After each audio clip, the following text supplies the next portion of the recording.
Assalamualaikum warahmatullahi wabarakatuh. Halo guys, kembali lagi dengan saya Alia Nura Syifa. Video kali ini merupakan video tugas evaluasi tengah semester mata kuliah komunikasi bisnis mengenai rangkuman materi komunikasi bisnis. Selamat menyaksikan. Komunikasi bisnis.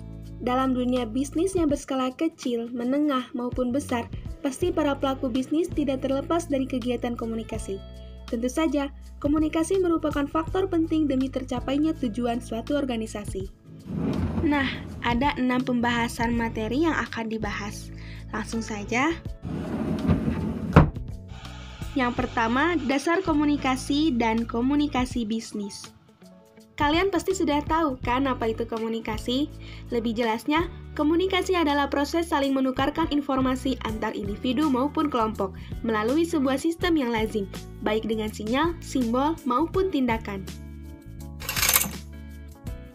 Unsur komunikasi. Dapat kalian lihat ada 5 unsur komunikasi. Nah, dalam feedback itu ada 4 macam feedback, yaitu zero feedback, positive feedback, neutral feedback, dan negative feedback. Kemudian jenis komunikasi. Dapat kalian lihat ada 4 jenis komunikasi. Pertama berdasarkan ruang lingkup. Terdapat komunikasi internal dan eksternal. Kedua berdasarkan perilaku. Terdapat formal, informal, dan non-formal. Ketiga berdasarkan cara penyampaiannya. Terdapat 2 cara, yaitu lisan dan tulisan. Dan yang terakhir berdasarkan aliran informasi. Terdapat 1 arah atau simplex dan 2 arah atau duplex. Kalian juga pasti sudah tahu kan apa itu bisnis? Lebih jelasnya, bisnis merupakan suatu aktivitas pekerjaan seseorang atau kelompok yang mendatangkan penghasilan atau keuntungan atau nilai tambah. Maka, komunikasi bisnis adalah komunikasi yang digunakan dalam dunia bisnis yang mencakup berbagai macam bentuk komunikasi, baik komunikasi verbal ataupun non-verbal. Tujuan komunikasi bisnis ialah untuk memberikan informasi atau informing yang berkaitan dengan dunia bisnis kepada pihak lain. Lalu untuk melakukan persuading atau persuasi kepada pihak lain agar apa yang disampaikan dapat dipahami oleh audiens, misalkan bernegosiasi. Dan yang terakhir atau melakukan collaborating atau kolaborasi untuk kerjasama bisnis dengan pihak lain. Lalu unsur dalam komunikasi bisnis. Dimulai dari tujuan bisnis, kemudian pertukaran dari komunikator ke komunikan, lalu mendapatkan hasil atau isi. Nah, dari isi terus ke media, lalu dari media menggunakan alat atau metode untuk pencapaian tujuan. Yang kedua, bentuk-bentuk komunikasi bisnis. Dalam dunia bisnis, komunikasi bisnis memiliki 2 bentuk yang lazim yang dapat dijadikan sebagai acuan dalam berkomunikasi. Pertama, komunikasi verbal. Diambil dari kata dasarnya yaitu verbal. Komunikasi verbal ini menggunakan 1 kata atau lebih, digunakan baik secara tertulis maupun secara lisan, dengan struktur dan terorganisasi dengan baik dalam menyampaikan pesan atau informasi kepada komunikan atau penerima pesan. Contohnya, membuat dan mengirim surat pengantar ke suatu perusahaan. Dan yang kedua, ialah komunikasi nonverbal, merupakan bentuk komunikasi yang dengan menggunakan gerakan-gerakan tubuh atau body language sebagai alat komunikasi. Contohnya, mengerutkan dahi untuk menunjukkan sedang berpikir keras, menggelengkan kepala untuk menunjukkan tanda tidak setuju. Komunikasi nonverbal sangat penting terutama dalam kaitannya dengan penyampaian perasaan dan emosi seseorang. Yang ketiga, perencanaan pesan-pesan bisnis. Perencanaan pesan bisnis adalah proses komposisi penyusunan pesan bisnis. Proses itu terdiri dari perencanaan tujuan audiens, ide, saluran, pengorganisasian ide, membuat draft, merangkai kata atau kalimat atau paragraf, dan merevisi. Tujuan dalam perencanaan bisnis harus dievaluasi apakah tujuan realistis, waktu tepat, dan dapat diterima. Yang keempat, penulisan dan revisi pesan bisnis. Teknik-teknik penulisan pesan bisnis. Pertama, direct request atau surat permintaan atau permohonan langsung, meliputi pembukaan, penjelasan rinci, dan penutup. Maksud direct request adalah untuk mendapatkan suatu respon dari pembaca, apakah menjawab pertanyaan, mengirim barang atau jasa, atau tindakan yang lain. Surat-surat direct request dapat digunakan untuk berbagai macam aplikasi, seperti melakukan pesanan, barang atau jasa, atau order, surat undangan bisnis, surat reservasi, meminta informasi, atau mengajukan klaim aduan maupun permohonan kredit. Yang kedua, permintaan atau pesan-pesan rutin. Pertama dilakukan dengan pendekatan langsung, kedua dilakukan dengan pendekatan tanya jawab atau ask question approach. Ketiga, bersifat good news dan goodwill. Ada 3 langkah penulisan pesan. Pertama, rencanakan, yaitu dengan menganalisis situasi, definisikan tujuan, dan susun profil audiens. Yang kedua, tulis. Susun pesan. Pilihlah kata-kata kuat yang akan membantu Anda menciptakan kalimat yang efektif dan paragraf yang koheren. Yang ketiga, selesaikan. Kemudian, revisi pesan bisnis. Ada 3 hal yang perlu kalian perhatikan dalam merevisi pesan bisnis. Pertama, keterampilan merevisi. Pesan-pesan bisnis tertulis maupun lisan harus disusun, harus dilakukan penelaahan lebih lanjut agar tidak ada kesalahan yang lebih lanjut lagi.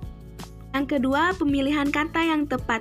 Perlu diperhatikan pada saat pemilihan kata yang tepat ialah dengan memilih kata yang sudah familiar atau dikenal, kata-kata yang singkat, kata-kata yang bermakna ganda. Yang ketiga, membuat kalimat yang efektif. Kalimat efektif atau effective sentence adalah bentuk kalimat yang dengan sadar dan sengaja disusun untuk mencapai daya informasi yang tepat dan baik. Pembahasan kelima ialah perencanaan, pengorganisasian, dan revisi pesan bisnis. Pertama, perencanaan. Tahap perencanaan pesan bisnis terdiri dari 1. Penentuan tujuan. Ada 4 pertanyaan yang biasanya untuk menguji tujuan yang telah ditentukan ialah seperti apakah tujuan tersebut realistis, apakah waktunya tepat, apakah orang yang mengirimkan pesan sudah tepat, apakah tujuannya dapat diterima oleh perusahaan. Yang kedua, analisis audiens. Ada 3 pertanyaan untuk menganalisis audiens. Bagaimana mengembangkan profil audiens, bagaimana memuaskan kebutuhan informasi audiens, dan bagaimana memuaskan kebutuhan motivasional audiens. Yang ketiga, penentuan ide pokok. Sebelum menentukan ide pokok, terlebih dahulu yang harus diidentifikasikan adalah teknik brainstorming, yaitu Storyteller's Tour, Random List, CFR atau Conclusion, Findings, Recommendation, Worksheet, Journalistic Approach, Question and Answer Chain, dan pembatasan cakupan. Dan yang terakhir, seleksi saluran dan media komunikasi. Saluran komunikasi ada 2 macam. Pertama, komunikasi lisan. Dalam komunikasi lisan, umpan balik segera dapat diterima. Pesan relatif, sederhana, dan mudah diterima. Tidak memerlukan catatan yang permanen, audiens yang dicapai terbatas, interaksi dalam memecahkan masalah lebih mudah dilakukan. Media pada saluran lisan ialah percakapan tatap muka atau pidato, rapat, seminar, konferensi, telepon, voicemail, radio, televisi, komputer, pita audio dan video, telekonferensi, video conference.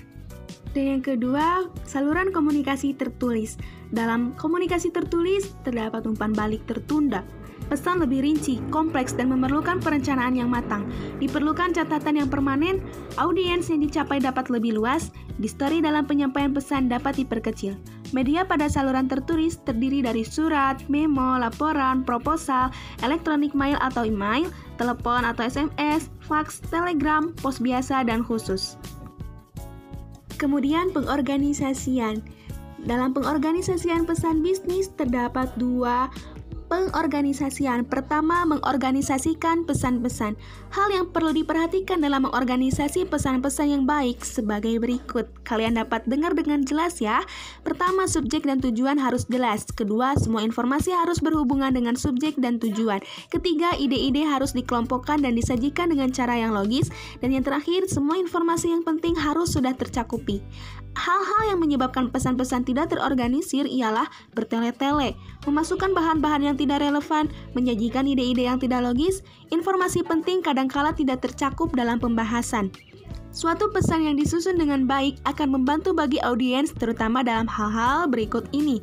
Dapat kalian dengar dengan jelas. Pertama, memahami pesan yang disampaikan, membantu audiens menerima pesan, menghemat waktu audiens, dan yang terakhir, mempermudah pekerjaan komunikasi. Kedua, mengorganisasikan pesan-pesan melalui outline. Ada dua hal yang perlu dilakukan dalam mengorganisasikan pesan-pesan melalui outline. Pertama, mendefinisikan dan mengkelompokkan ide-ide. Kedua, menentukan urutan dengan rencana organisasional. Dalam rencana organisasional, untuk memungkinkan reaksi para audiens dan memilih suatu pendekatan umum, dapat dipilih dengan cara yang paling cocok, ialah dengan direct request, pesan-pesan rutin, good news atau goodwill, pesan-pesan bad news, dan pesan-pesan persuasif. Dalam memformulasikan pesan bisnis ini, ialah dengan memformulasikan pesan bisnis dapat dilakukan dengan cara mengendalikan gaya dan nada, mengembangkan paragraf yang logis. Kemudian, revisi pesan bisnis. Dapat kalian lihat ada 3 hal yang harus diperhatikan. Pertama, keterampilan merevisi. Kedua, pemilihan kata yang tepat. Dan yang ketiga, membuat kalimat yang efektif. Untuk penjelasannya sudah dijelaskan pada poin keempat ya. Pembahasan terakhir ialah penulisan pesan positif, pesan negatif, dan pesan persuasif. Pertama, penulisan pesan positif. Strategi penulisan permintaan pesan-pesan positif adalah dengan pendekatan langsung atau direct approach. Pengorganisasian pesan-pesan good news dalam dunia bisnis umumnya sama, yaitu menggunakan pola langsung dan dedukatif. Dapat kalian lihat tabel yang sudah saya paparkan dalam video ini. Kemudian penulisan pesan negatif. Berikut ini adalah cara pengorganisasian pesan-pesan bad news. Dapat kalian simak. Pertama, menciptakan audience centered tone. Nada atau intonasi dalam penyampaian pesan bad news ini harus jelas dan tepat. Harus dapat dipahami agar dapat diterima dengan baik oleh audiens. Yang kedua, membantu audiens mengerti bahwa bad news menggambarkan keputusan yang tegas, yaitu membantu audiens mengerti bahwa keputusan Anda adil, membantu audiens agar tetap memberikan goodwill pada perusahaan. Usahakan fokus pada audience tone dalam menyampaikan pesan-pesan bad news. Dan yang terakhir, memilih pendekatan organisasional. Terakhir, penulisan pesan persuasif. Penyampaian pesan-pesan persuasif dapat diterapkan untuk kepentingan internal dan eksternal organisasi, tidak seperti permintaan rutin. Pesan-pesan persuasif bertujuan untuk mempengaruhi audiens yang cenderung mempertahankan ide atau gagasannya. Caranya, pertama, analisis audiens. Melalui analisis audiens, secara tepat penyampaian pesan-pesan persuasif dapat dilakukan secara efektif. Penyampaian pesan persuasif yang terbaik adalah dengan menghubungkan suatu pesan dengan minat dan hasrat audiens. Yang kedua, pertimbangan perbedaan budaya. Yang ketiga, memilih pendekatan organisasional. Yang terpenting untuk diingat ketika penyusunan permintaan persuasif atau persuasive request, yaitu tetap menjaga batas-batas permintaannya. Manfaat langsung atau direct benefit, permintaan persuasif meliputi pengurangan beban kerja seorang supervisor. Sedangkan manfaat tidak langsung, indirect benefits, yaitu meliputi peningkatan atau perbaikan moral karyawan dan peningkatan prestis dan lain-lain. Demikian